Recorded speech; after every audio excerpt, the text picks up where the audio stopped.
సుప్రీంకోర్టే అమలు చేయమని ప్రభుత్వాలకు చెప్తా ఉన్నది. సో ఇవన్నీ కూడా ఆదివాసులకు మంచి రోజులు రాబోతా ఉన్నాయి. కాంగ్రెస్ పార్టీ హయాంలో అటువంటి తీర్పు అంటే రాష్ట్రంలో కాంగ్రెస్ పార్టీ అధికారంలో ఉన్నప్పుడు అటువంటి తీర్పు రావడం మేము దాన్ని ఆహ్వానిస్తూ ఉన్నాం.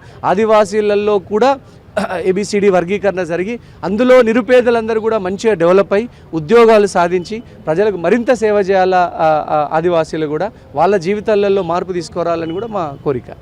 అలాగే ఆదిలాబాద్ అంటేనే అడవుల జిల్లా, ఆదివాసీ ఖిల్లా అంటారు. ఇక్కడ ఎక్కువగా ఆదివాసీలు ఉన్నారు.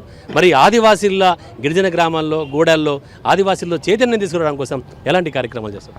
ఒకటి ఆదివాసీలు నేను గర్వంగా చెప్పుకుంటా అన్నిట్లల్లా కొమురం భీం జిల్లా, అడవుల జిల్లా ఆదిలాబాద్లో పుట్టి నేను అమెరికా దాకా జెండా బాతినా అని నేను సగర్వంగా చెప్పుకుంటా. ఎక్కడికి పోయినా కొమురం భీం గారి పేరు ఎదిస్తాం మేము, ఎందుకంటే అంత పోరాట స్ఫూర్తిని రగిలించినటువంటి వ్యక్తి.